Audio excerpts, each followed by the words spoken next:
दोस्तों नमस्कार, मैं हूं आपका होस्ट मिथिलेश कुमार। एक रिपोर्ट सामने निकल के आया है और रिपोर्ट जो है बिहार के लिए, बिहार के लोगों के लिए और खास करके बिहार में बिजली आपूर्ति के समस्याओं के समाधान के लिए एक रामबाण की तरह काम करेगा। एक वैसा रिपोर्ट सामने निकल के आया है। पहले मैं आपको रिपोर्ट सुना देता हूं। Bihar to get its first nuclear power plant as a part of national SMR roll out. अब इसका मतलब क्या है दोस्तों? बिहार का भविष्य बिजली विभाग के अंदर बहुत ही ज़्यादा सुधरने वाला है, क्योंकि आपको पता ही है कि हमारे 15-20 साल से जो माननीय CM मिस्टर नीतीश कुमार है, इनके बस के बात नहीं है, क्योंकि ये बिहार को विकास के रास्ते पर ले जाने के कारण इतना विकास कर दिए हैं कि बिहार के लोग अभी तक अपने मूलभूत सुविधाओं से भी अवगत नहीं हैं। दोस्तों, आए दिन पर दिन बिहार में घोटाला, भ्रष्टाचार, अन्य कई सारे चीजें हैं। 20 साल कोई कम समय नहीं होता है किसी CM के लिए, किसी राज्य को तकदीर बदलना और उसके भविष्य बदलने के लिए। इस न्यूक्लियर पावर प्लांट को लगाने में सबसे ज्यादा अगर हाथ है दोस्तों, तो यूनियन बजट 2025-26 में ही इसको अप्रूवल कर दिया गया था केंद्र सरकार के थ्रू, और ये पूरे बजट का लागत जो है 20 करोड़ रुपया है। दोस्तों, मैं आपको बता दूं कि इस प्रोजेक्ट के आने के बाद न्यूक्लियर पावर प्लांट लग जाने से बिहार के बिजली की समस्या पूरी तरह से परमानेंट तौर पे खत्म हो जाएगी। और इसमें सबसे बड़ा योगदान अगर किसी का है तो सेंट्रल गवर्नमेंट का है।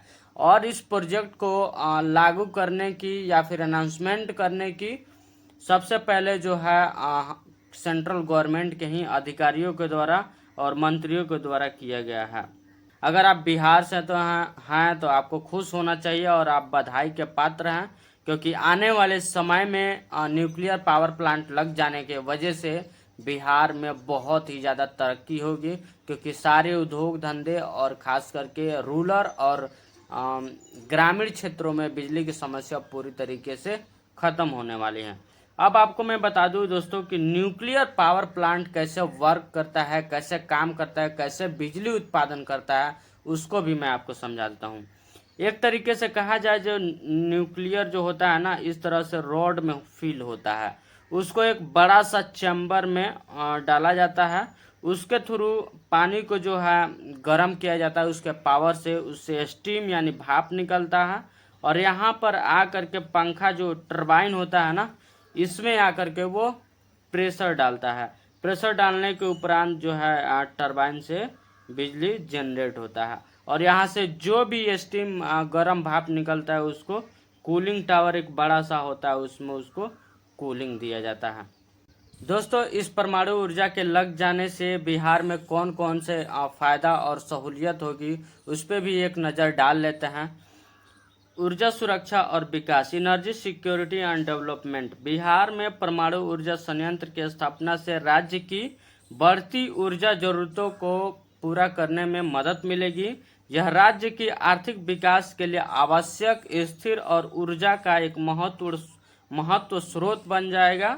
परमाणु ऊर्जा से कार्बन उत्सर्जन कम होता है, जो जलवायु परिवर्तन से निपटने में भी सहायक है। यह बिजली उत्पादन की विविधता लाकर राज्य के कोयले जैसे पारंपरिक ऊर्जा स्रोतों पर निर्भर कम करने में मदद करेगा, जिससे ऊर्जा और सुरक्षा बढ़ेगी। तो दोस्तों, कुल मिलाकर के बिहार के बिजली, खास करके बिजली डिपार्टमेंट की बात करें तो उसमें दिन और उसका भविष्य जो है बहुत ही ज़्यादा उज्जवल होने वाला है। दोस्तों, अगर आप गवर्नमेंट जॉब की तैयारी करते हैं, साथ ही साथ जियो पॉलिटिक्स में इंटरेस्ट है, तो प्लीज़ आप हमारे वीडियो को लाइक, शेयर, चैनल सब्सक्राइब जरूर कीजिए। जय हिंद।